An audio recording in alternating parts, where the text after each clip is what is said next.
¿Qué otra materia me gustaba mucho? Bueno, me hubiese gustado ser profesor de control de calidad y ser profesor de diseño y experimento, que no fui profesor en eso. Pero me gusta mucho esas dos, series de tiempo, teoría de colas también. O sea, más que todo, casi todas las que son aplicadas.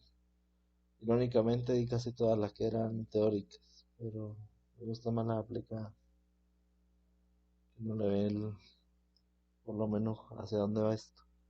No que hay todo en abstracciones de si el estimador es un güey o información de Fisher.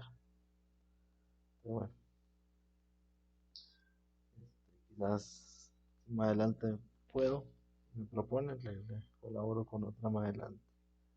¿Saben qué otra materia es buena? Que la gente subestima y uno utiliza mucho cálculo numérico. La materia es muy importante. Investigación de operaciones también es muy importante. Eh, Nosotros la vemos como programación matemática. La investigación de operación, importantísimo. Bien, bueno, ya con eso terminamos la clase, muchachos. Muchas gracias. Y la mentira, Michelle. Buenas tardes.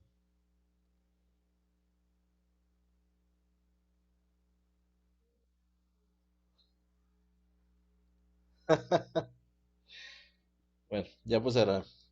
Está listo. ¿Qué le de ahorita? Vamos a hacer un ejemplo sencillo de lo que está en el notebook. El material lo van a conseguir en el Classroom. ¿Sí? Ya está el material allí desde la vez pasada. Por cierto, se me olvidó subir el video de la sesión pasada. Yo ahora en la noche, en las noches. Subo este y subo el otro de una vez. Entonces, en este de acá, a ver, notebook de datos de clase. Aquí está el notebook y los datos, para que los tengan por ahí. Entonces, aquí vamos a hacer un análisis sencillo, ¿cierto? Entonces, ¿qué estoy haciendo acá? Importando las librerías. Pandas para manejo de datos principalmente. NumPy, no sé si sabían que NumPy y Panda van de la mano, pero NumPy realmente es como decir un MATLAB, ¿sí? Que no sé si han trabajado en MATLAB alguna vez, pero es realmente cómputo numérico, ¿sí? Trabajar con matrices, multiplicación de matrices, principalmente está diseñado para álgebra matricial y demás, o operaciones matriciales, lo que es NumPy, o eso también se conoce como cómputo numérico. Pero Pandas le da como unas características adicionales para trabajarlo algo más cercano a lo que nosotros conocemos como Excel. El Matplotlib para unos gráficos, Warning para utilizar este para que no me aparezcan unos mensajes rosaditos por allí. Y este de Seaborn, que está por acá. Voy a ponerlo aquí arriba, para que no ordenado. Es también para gráficos. ¿Listo? Entonces, bueno, ahí lo que hago es importar los gráficos simplemente. Las librerías, perdón.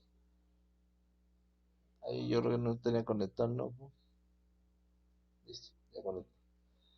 Entonces, ¿qué estoy leyendo acá? Utilizo PD, que es Pandas, para leer el Excel, que en este caso es un archivo Excel, como tiene una sola hoja, por defecto él va a tomar chi 1 o hoja uno como lectura.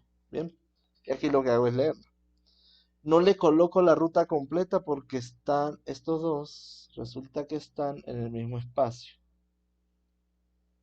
Cuando está la notebook junto a donde está la data, no hay que poner la ruta, es como para que lo vayan tomando en cuenta. ¿Sí? Vean que el notebook está acá, aquí están los datos. Yo puedo colocarle la ruta completa si también se necesita, pero en este caso no es problema. Entonces, listo, estos son los datos. Bueno, yo puedo agregar esto acá y decirle, bueno, esto es data. Como lo llamamos data, podemos llamarlo DF como data frame o tabla, como lo quieran llamar. Sí, hay una gente rara, principalmente lo he visto a los hindús y a los asiáticos que escriben esto así, ¿sí? Como una temporada que después van sobreescribiendo y demás. Eso también es válido. Cada quien trabaja como mejor le parezca. Entonces, ya leí data, ¿cierto? Si yo quiero, por ejemplo, entender cómo está la estructura de datos, pues puedo sacar una muestra acá y ver más o menos cómo lo está leyendo. ¿Listo? Entonces, vean que Customer ID es realmente el ID del cliente, ¿sí? Un identificador. Eso por lo general solamente te ayuda a marcar o indexar una variable. Eso no tiene una mayor relevancia como para hacer análisis y demás. No es que, ay, voy a sacarme el promedio de un ID. Eso no tiene sentido. Solamente una variable de marcación. Listo, es como la cédula. Que yo cojo la cédula de usted y dice, voy a decir, ay, voy a hacer un análisis de la cédula y saco el promedio y voy a hacer un estándar. Pues, ya no es algo que genere valor. Entonces, tengo periodos, ¿sí? O el tiempo de periodo, que realmente son fechas. El revenue, ¿sí? El revenue son los ingresos a nivel de ventas y las cantidades que se vendieron para ese cliente. ¿Cuánto me representó en venta de dinero y cuántas cantidades compró? ¿Qué cosa compró? No los tenemos mapeados en este momento, y es algo que no nos interesa. Listo. Bueno, aquí está la lista de las variables. Cuando revisen el notebook se van a dar cuenta que esto es Markdown, ¿sí? Esto que está acá es Markdown. Los notebooks te permiten escribir Markdown, esa es como la ventaja que tienen también sobre tener un archivo .py que en caso tal tendría que escribirlo como comentario, pues no puedes agregar imágenes como este caso. Como queda más bonita la documentación. Y a nivel de ejercicio educativo, pues funciona mejor. Listo. El punto info. Recuerden que data ya se vuelve un data frame, ¿cierto? Como data es un data frame y esto es programación orientada a objeto o Python es un lenguaje de alto nivel, yo cuando tengo un objeto, según el tipo de objeto que tenga, le hereda métodos. Entonces, por ejemplo, el método info, lo que te está diciendo es un resumen característico de la metadata. ¿Qué es esa metadata? Bueno, te está diciendo, mire, son 672 filas. Las tengo numeradas o indexadas del 0 a la 771, porque Python empieza a contar en 0. Tienes cuatro columnas. La columna 0, porque Python empieza a contar en 0, es Customer ID. Tiene 672 observaciones y no tiene nulos. ¿Sí? Y la estoy considerando como un tipo objeto. Esa es la forma de ello decir como que esto es categórico, esto es objeto. Time period es 672 también. Es daytime 64, no hay problema. O 64, bueno, como lo quieran decir. Sí, un formato fecha que maneja Python. La tercera columna, que es la posición 2, el ingreso no tiene nulos, está como entero. Y la cantidad está como un flotante. Recuerden, entero no tiene decimales o no tiene cifras significativas, hablándolo técnicamente. Un float 64, pues te da 64 bits para escribirlo decimal. En línea general, pues estos son valores continuos y estos son valores enteros. Y ya. No, no se maten la cabeza con eso. Listo. ¿Por qué hace uno esto? Porque muchas veces, dependiendo del formato que uno use, tiene que hacer tratamiento de datos y adecuar los datos como deberían verse. ¿Sí? Por ejemplo, si yo tengo valores numéricos aquí y es un tipo de objeto, yo tengo que aplicar una función, o si no tengo una función precargada o no conozco ninguna función, creo una línea de código donde corrija la variable. ¿Listo?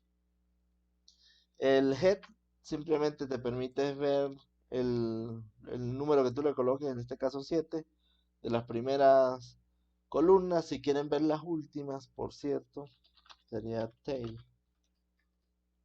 Voy a poner las últimas 3. ¿Sí? O si quieren verlo de forma aleatoria, puedo utilizar el sample como el que puse acá.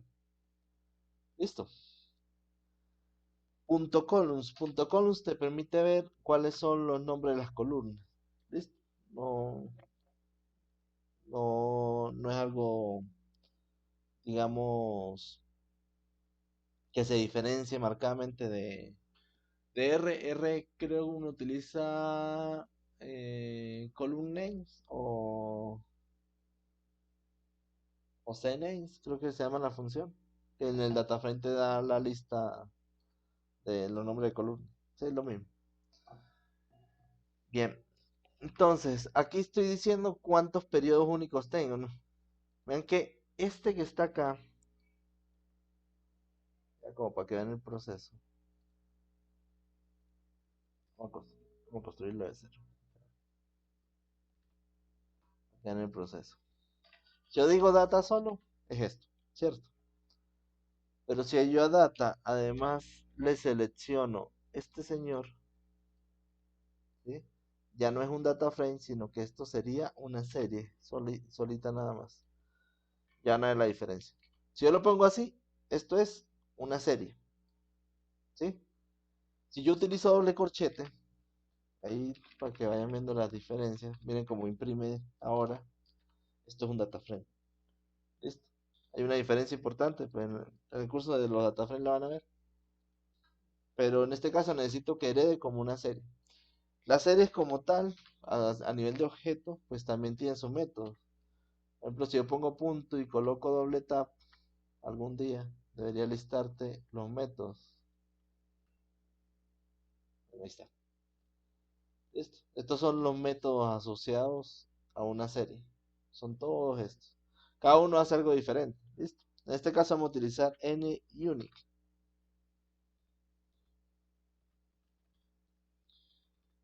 ¿Qué te dice? No, N. ¿Qué te dice el NUnit? Te dice cuántos en valores diferentes tienes. ¿Sí? Eso es lo que está haciendo. Si utilizan unit solito, te va a listar los valores. ¿Sí? Esos son los valores que son diferentes o únicos. O sea que a pesar de que pueden repetirse, él suma solamente un valor. Bien.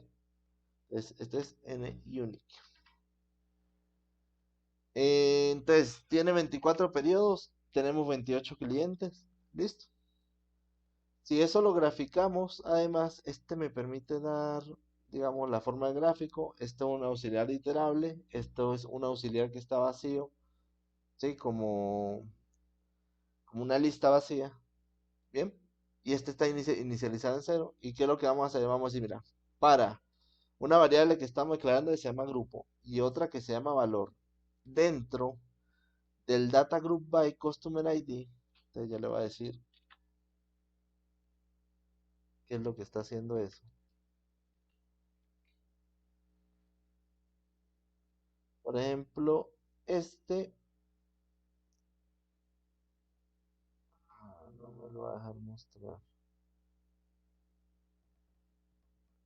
Eh, Voy a ponerle el ejemplo solamente con el, el Stampede.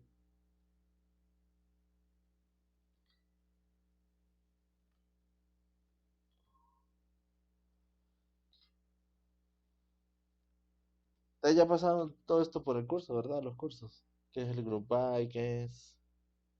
¿O todavía?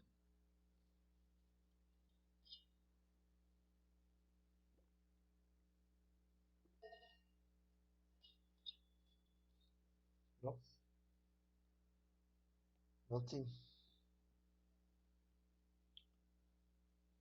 Bueno, entonces, por ejemplo, cuando uno utiliza Group By, pues en este caso necesito, por ejemplo, una función de agregación. O sea, Group By que uno utiliza realmente nace del SQL, ¿sí? O si lo vemos como un Excel, esto es como si estuviésemos haciendo una tabla dinámica. Y le estoy diciendo, coloque clientes en filas, coloque time period como valores y aplique una función de conteo. ¿Sí? Eh, Esto sí lo hacemos explícitamente, pero cuando no lo hacemos explícitamente y lo creamos de esta forma,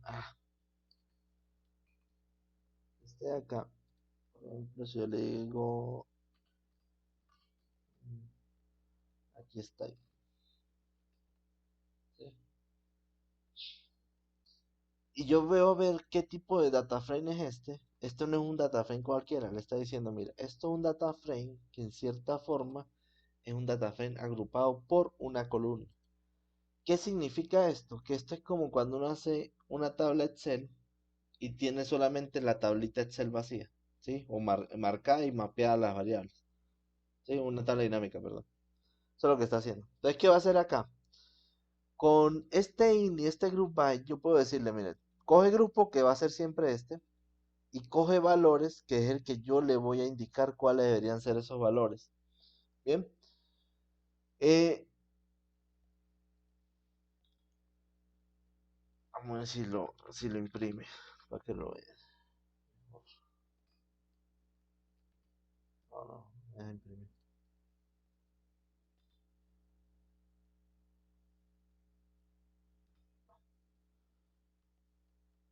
Pero andamos un poquito en la lógica de qué está pasando por debajo.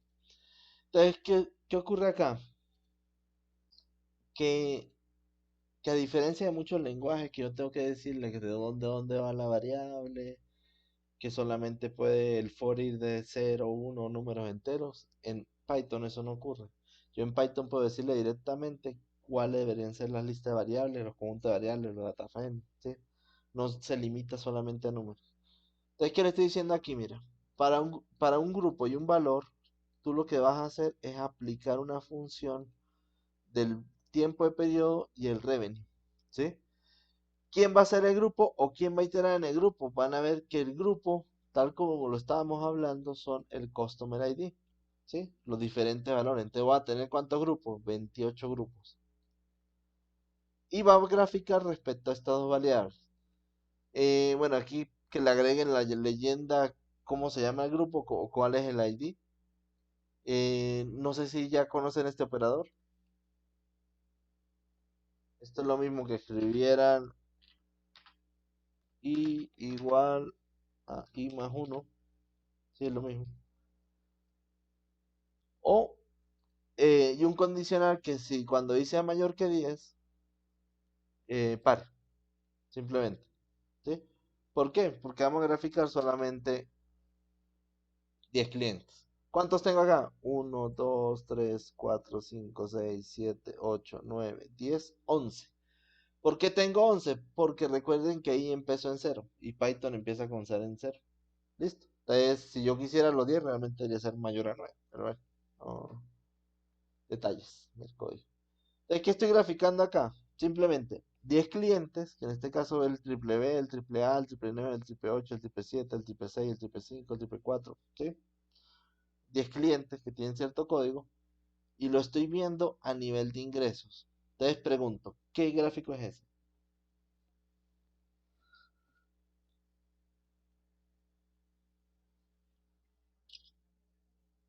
No, no, mm, no, no, no, no, no, no es una caminata de atrás. A ver, no. O sea, más allá que creo que ya ni me estás dejado por procesos estocásticos. O sea, ¿qué datos estoy viendo ahí? ¿Qué tipo de datos estoy viendo? En el eje horizontal, ¿qué datos tengo?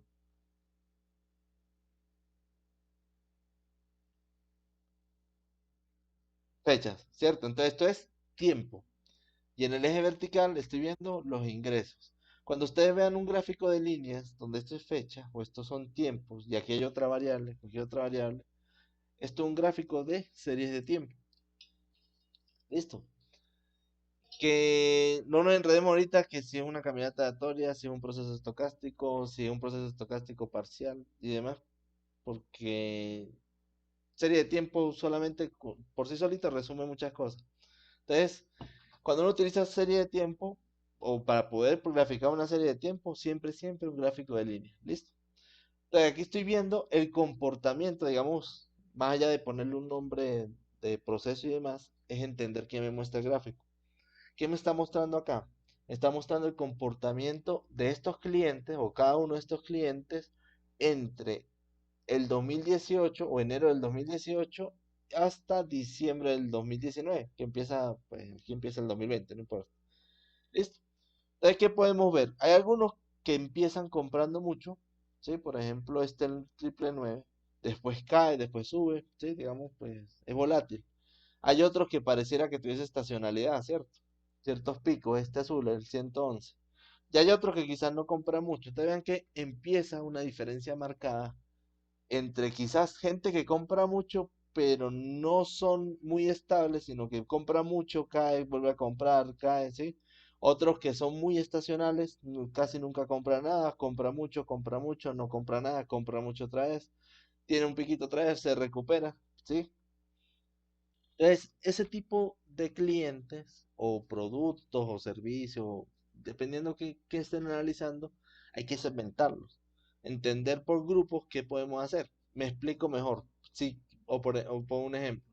Si supóngase que a alguno de ustedes le gusta el tema de acciones o a nivel de ventas. ¿Alguien trabaja en ventas acá? ¿O le gusta las ventas?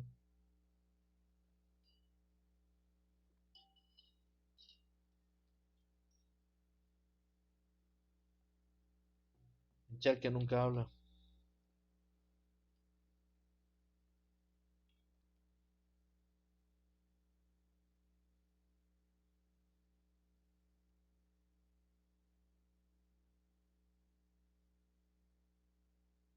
Venta informal les cuento. Ok. Sí. Es que dependiendo, suponte que vendes algunos productos. ¿Sí? Mm, por ejemplo, no sé si todavía existe la calle por ahí cerca del McDonald's del centro donde uno conseguía a las personas siempre vendiendo cosas. ¿Sí? Eh, Quizá hay unos clientes que son, hay un tipo de cosas que suele venderse más, otras que suele venderse menos. Por ejemplo, quizás los pantalones salen mucho, las medias salen mucho, quizás las camisas no, las chaquetas quizás tienen cierta regularidad y demás. Entonces, por ejemplo, si uno quisiera pronosticar o aplicar modelos de serie de tiempo a cada uno de los ítems que uno tiene, ¿sí? Y por ejemplo, le voy a poner un ejemplo acá de Guayá de Garzón, ¿sí? Supone que Garzón a nivel de café y todo lo que y todo lo que venda, en total tiene 5.000 ítems diferentes, ¿sí? O 5.000 productos diferentes. ¿Qué ocurre?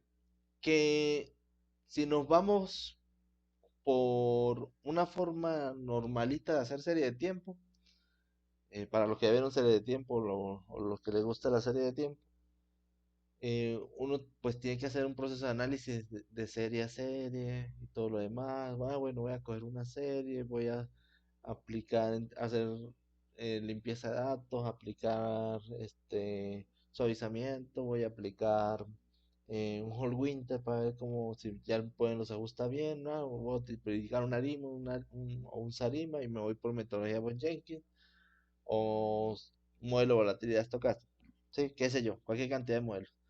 Entonces, a como nos enseñan a nosotros, nosotros cogemos una serie nada más y empezamos a analizar solamente esa serie, ¿sí?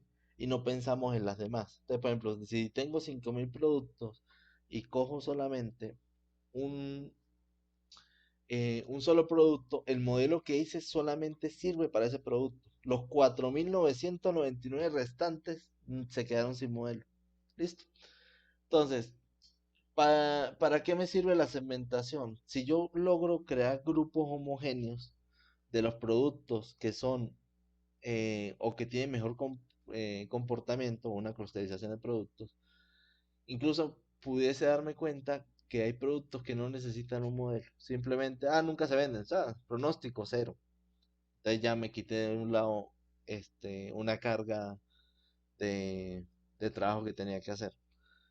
Listo. Ay, que estos son los que más se venden. Listo. Yo me enfoco en crear un modelo específico para esos que más se venden. Que estos son los que tienen muchos picos. Listo. Un modelo específico para este conjunto de elementos que tienen muchos picos. Para que sea lo más transversal posible y que el trabajo no se vuelva infinito. Porque si me pongo a hacer un modelo uno a uno de los productos, ahí puedo pasar toda la vida. Listo. Entonces, ¿qué vamos a hacer acá? En este caso, hay una función se la voy a, a explicar para un alto nivel. Que en este caso esta función la llamé ABC. ¿Sí? ¿Qué hace esta función? Pues sacarme el ABC. ¿En base a qué? Bueno, listo. ¿Qué hace lo primero? Se llama ABC. Bien. Recibe un data frame. Ese data frame que está acá, ¿listo? ¿Qué va a hacer? Va a decir, bueno, primero que todo, toma todas las filas tomo el Customer ID y el Revenue. Voy a agrupar por por el ID, ¿sí? O el ID del cliente, ¿sí? O en otras palabras, estoy cogiendo el ID del cliente y voy a sumar. ¿Qué voy a sumar acá? El Revenue. ¿Listo? Entonces, en otras palabras, este data frame que está agrupado es cliente cuánto ingreso me representó, cuánto nivel de venta me representó. ¿Listo? Después, ese es el primer paso. El segundo paso dice, bueno, voy a ordenarlos ahora. ¿Cómo los voy a ordenar? Bueno, los voy a ordenar de forma ascendente según lo que él me compró. Es decir, van a estar de primero, en forma descendente, perdón, van a estar de primeros lo que más me compran, de segundo los segundos que más me compran y así sucesivamente. ¿Listo? ¿Dudas hasta acá de lo que está haciendo esta parte de la función?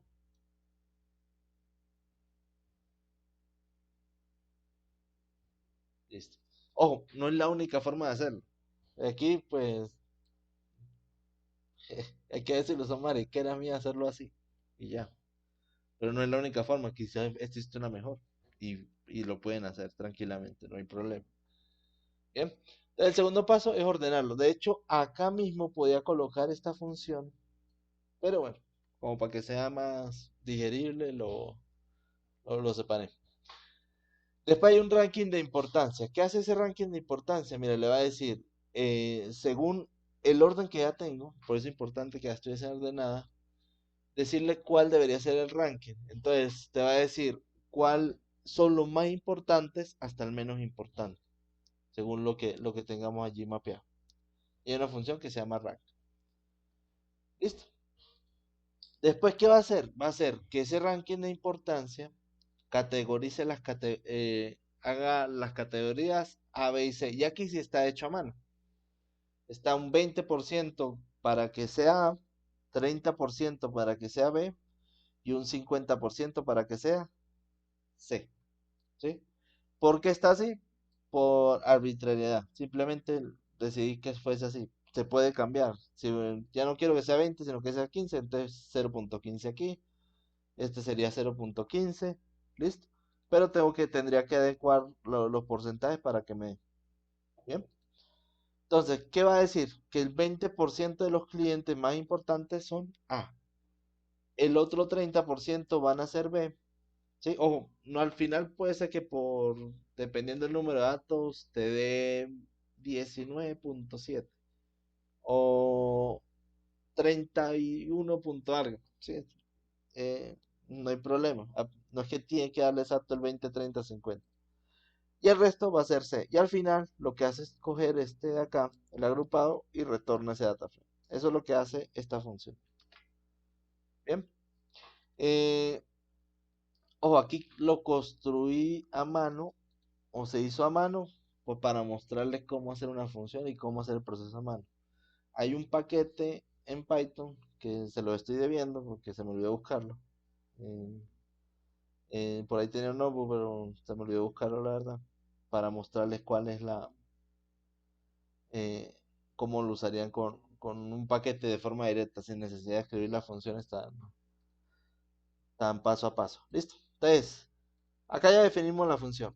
Entonces, el ABC, ¿qué va a hacer? Bueno, de los datos, de la data, recuerden, data, que es esta que está acá,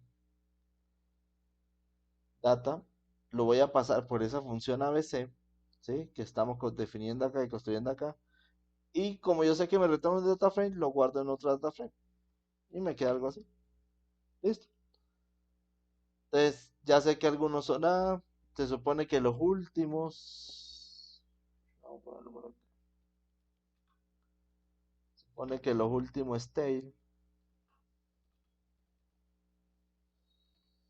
de acá, deberían ser C y está bien. Entonces, mire, de 408.000 a este que compra 465, pues una diferencia enorme. ¿Listo?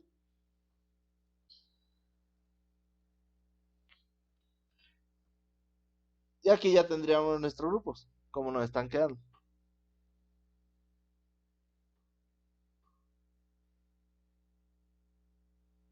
Bien.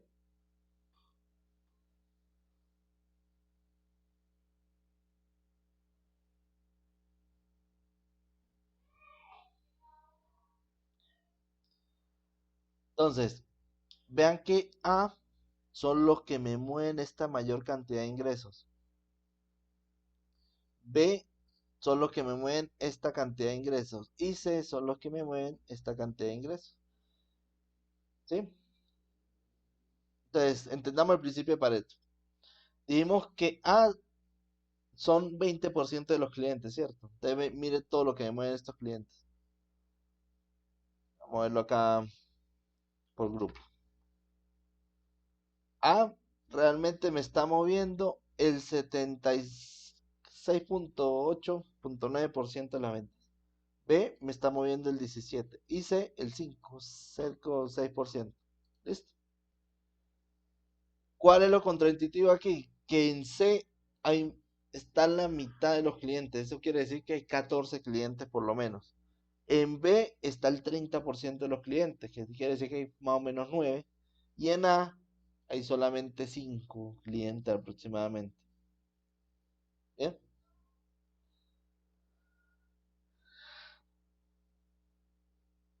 ¿Se entiende? ¿Esto lo habían usado alguna vez? ¿O lo habían visto?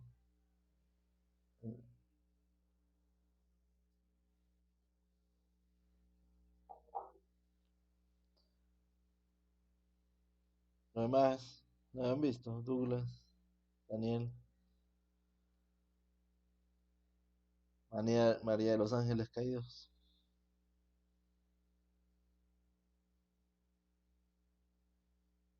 Pizza. Michelle, ¿lo habían visto o no?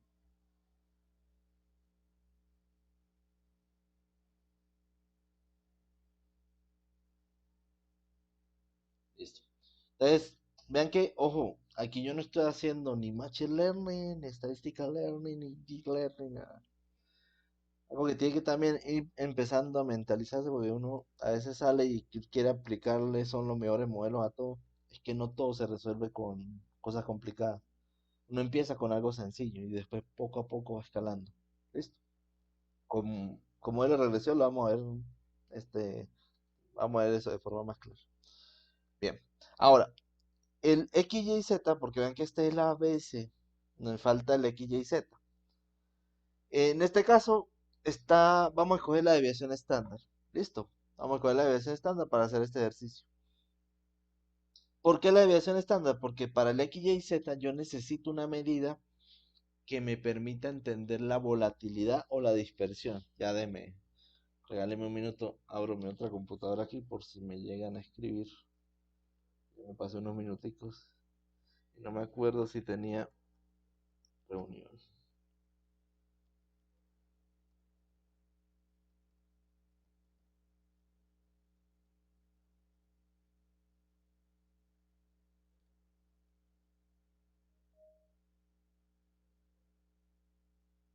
Ay, sí, una reunión.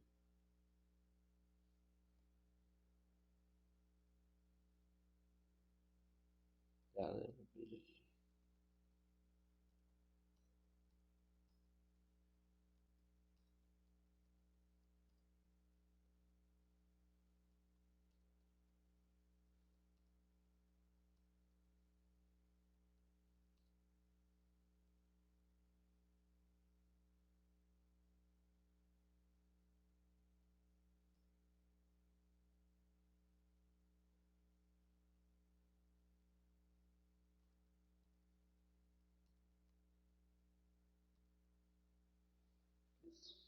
que tenía otra reunión ahí, pero se me olvidó.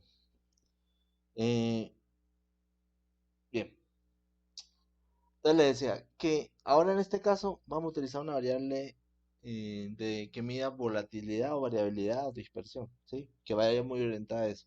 Podemos utilizar la desviación estándar, podemos utilizar el coeficiente de variación, algunas medidas de volatilidad, el rango, si así lo prefieren, o, o medidas que vayan eh, a acercarse a unas desviaciones, ¿sí? Por ejemplo, desviación respecto a la absoluta del medianal, desviación absoluta respecto al promedio, ¿sí? Eh,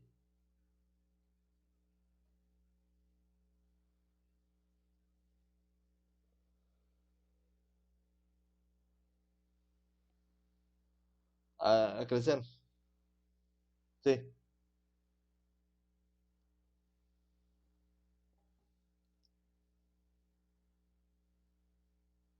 también, sí. Aunque en este caso, como quieres hacer X, Y, Z, si la variabilidad es muy alta, te beneficia para identificar quiénes son los Z. Sí.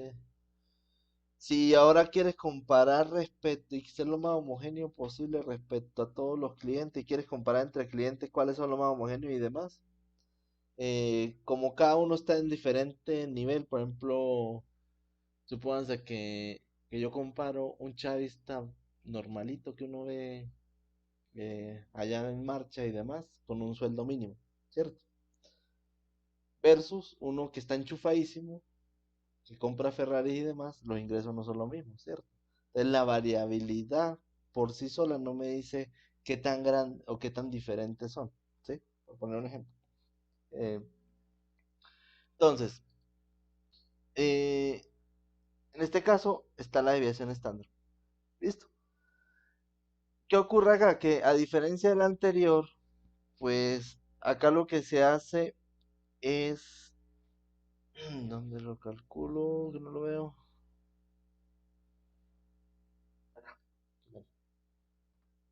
Medio hacia buscar.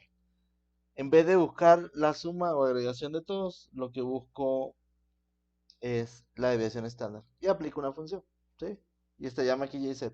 Te hace la misma lógica del otro, que en lugar de la suma, pues simplemente viene a revisar respecto a la variabilidad. ¿Y cómo lo voy a partir según el ranking? 20, 30, 50. Por grupo, ¿sí? Bien. Entonces, acá le aplico la función, X, Y, Z.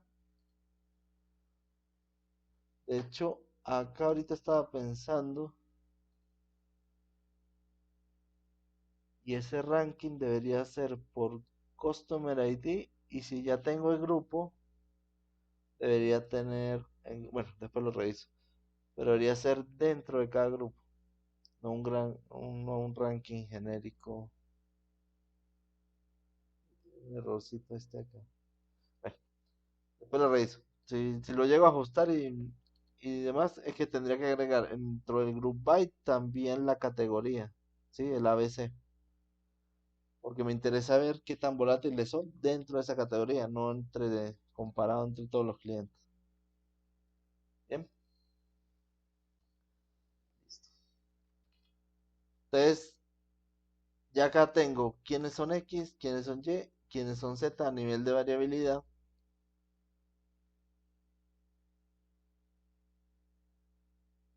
Y bueno, aquí otra cosa que está detallando en este ejercicio es que si lo estoy comparando, o si quiero o que lo puedo hacer para todos los clientes, debería tener normalizada esa desviación estándar para que la unidad de medida no sea engañosa. Pero bueno, lo corregimos después. Y ya acá, al final, lo que hace es hacer un merge entre los grupos X, Y, Z, los grupos ABC por cliente, ¿sí? Y hace un inner join para que le queden los grupos. Y si lo queremos ver como una matriz, así quedarían. Este serían eh, ABC, X, Y, Z. Entonces son 5 clientes que están como Z, por eso me quedó la duda, porque debería ser dentro del grupo. Entonces estos 5 los considera como Z. Dentro del B hay 7 Zetas y 2 Y. Y dentro del C hay 5 que son X, 7 que son y 2 que son Z. ¿Sí? Bueno, ahí quizá falta pulirlo un poquito más para que se agreguen mejor los grupos. Pero ya, eso es segmentación a veces X, Y, Z. Hay cosas, les busco un ejemplo más adecuado después.